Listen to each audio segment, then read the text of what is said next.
नमस्कार दोस्तों, स्वागत है आपका हमारे YouTube channel study facts with Parag में। और आज हम बात करेंगे कि भाग विधि से मासा कैसे निकालते हैं। भाग विधि से मासा निकालना इम्पोर्टेंट क्यों होता है? क्योंकि जब हम कुछ बड़ी बड़ी संख्याएं होती हैं तो उनके अभाज्य गुणनखंड निकालना हमें मुश्किल दिखता है, तो उनको हम भाग विधि से बड़ी आसानी से निकाल सकते हैं। तो चलिए देखते हैं कि भाग विधि से मासा कैसे निकाला जाता है। तो भाग विधि से मासा करने के लिए चलिए हम एक उदाहरण ले लेते हैं। जैसे हमने पहला उदाहरण ले लिया 93, 62, 155 का अगर मासा निकालना है तो कैसे निकालेंगे। तो भाग विधि से मासा निकालने के लिए क्या करते हैं, हम पहले कोई भी दो संख्या ले सकते हैं, चाहे ये दोनों ले लो, चाहे ये दोनों ले लो, चाहे इन दोनों को ले लो। बस हमें ध्यान ये रखना है कि जब इन दो संख्याएं लेंगे उनका आपस में भाग करेंगे, तो भाग करते समय हमें भाजक छोटा लेना है और भाज्य बड़ा लेना है। तो चलिए जैसे हम मान लेते हैं कोई दो संख्या ले लेते हैं, जैसे हम 93 और 155 ले लेते हैं। तो 93 को हम लेंगे भाजक और 155 को हम बनाएंगे भाज्य और इसका इसमें कर देंगे भाग। तो 93 का भाग करेंगे 155 में, तो यहाँ पे अगर 2 का भी गुणा करते हैं तो 9 दूनी 18 हो जाता है, आगे 18 ज़्यादा हो जाएगा। तो हमें क्या करना चाहिए, एक बार पढ़ा पढ़ना चाहिए। तो 93 एकम 93 हो जाएगा। यहाँ कितना बचेगा, यहाँ पे 5 में से 3 जाएगा, 2 बचेगा। यहाँ 15 में से 9 जाएगा तो 6 बचेगा। अब हमें क्या करना होता है, जो हमारा शेष बचता है वही हमारा भाजक हो जाता है और जो हमारा भाजक होता है पहले का वो हमारा भाज्य हो जाता है। तो जैसे हमारा भाजक पहले क्या था, 93 था, तो हम 93 यहाँ लिख देंगे हर बार। अब पहली बार में भाग करने के बाद हर बार में यही करना है, जो यहाँ पे शेष बचता है, शेष क्या होता है, जो यहाँ पे हम घटा के लिखते हैं वो शेष होता है। भाजक क्या होता है, भाजक वह संख्या होती है जिससे हम कई संख्या में भाग देते हैं। जैसे यहाँ 155 में हम 93 से भाग दे रहे हैं तो 93 भाजक हो गया।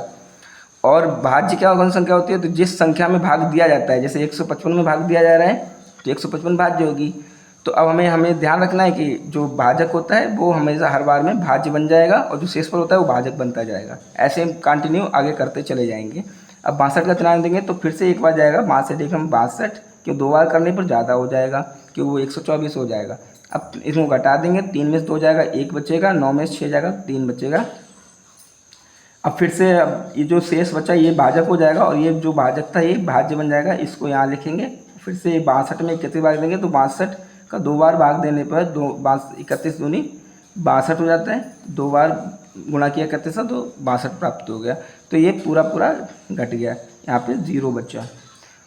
अब यहाँ पे जब 0 बचता है, शेष जब 0 बचता है तो ये जो संख्या होती है यही हमारा मासा हो जाती है जब 2 संख्याएं होती हैं। लेकिन जब 3 संख्याओं को मासा निकालना है तो क्या करेंगे, हम जो यहाँ पे लास्ट में संख्या आई है इसी संख्या का जो यहाँ पे संख्या शेष बची, जैसे यहाँ पे संख्या कौन सी शेष बची थी 62, तो जो संख्या शेष बची हुई होती है उसमें भाग देते हैं। और अगर भाग देने पर वो संख्या पूरी कट जाती है या पूरी उसमें भाग चला जाता है 31 का, तो समझो 31 हमारा मासा होगा। तो 31 हमारा मासा होगा, नहीं तो मासा नहीं होगा। तो चलिए देखते हैं 31 का भाग हम 62 में देख के देखते हैं। अब तो 31 का भाग अगर हम 62 में देते हैं तो 31 का भाग दिया 62 में, तो 31 का गुणा 2 बार करेंगे तो 62 हो जाता है। 31 दूनी 62, यहाँ पे 0 आ गया घटाने पर, तो ये हमारा सही है।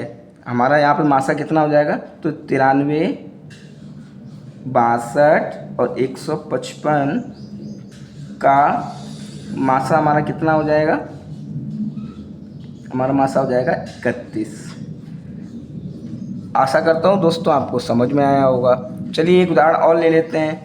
255 और 595 का मासा है। तो ये 2 संख्याएं हैं, तो हमने बताया कि आपको भाजक छोटा लेना है और भाज्य बड़ा लेना है। तो हम 252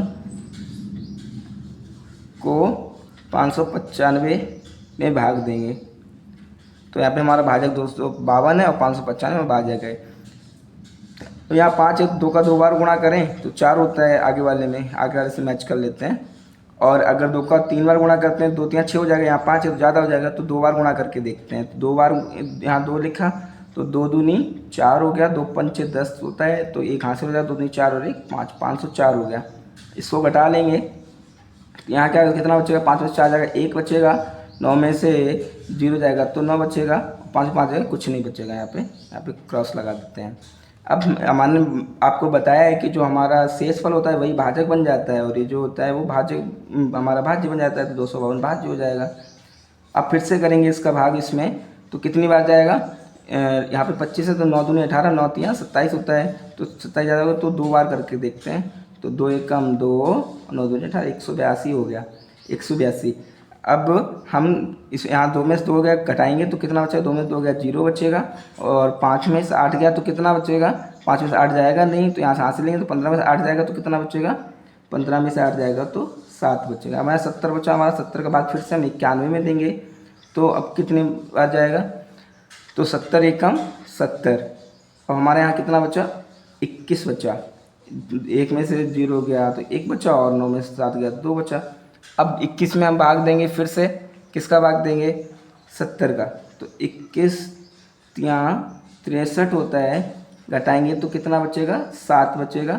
अब 7 का भाग हम फिर से 21 में देंगे तो कितना होगा, 7 यहाँ 21, और यहाँ पे घटाने पे कितना बचा, तो यहाँ पे घटाने पे बचा 0। इस प्रकार ये हमारा मासा पूरा हो गया। तो लास्ट का जो भाजक होता है, लास्ट का जब हमारा पूरा भाग हो जाता है, अंत में जब 0 बचता है शेषफल, तो वहाँ पे जो भाजक होता है वही हमारा मासा होता है। तो हमारा मासा कितना हो जाएगा, ये 7 मासा हो जाएगा। तो इस प्रकार 252 और 595 का मासा कितना हो गया, तो मासा हो गया हमारा 7। यही हमारा आंसर हो जाएगा। तो आपको अगर हमारा तरीका पसंद आया हो तो चैनल हमारी वीडियो को लाइक करें, ज़्यादा शेयर करें और सब्सक्राइब करें हमारे चैनल को, ताकि आपको इस तरीके से वीडियो लगातार मिलते रहें। और कमेंट में हमें बताएं कि आपको ये तरीका कैसा लगा, ताकि मैं आपके लिए और सरल तरीके से वीडियो बनाता रहूं।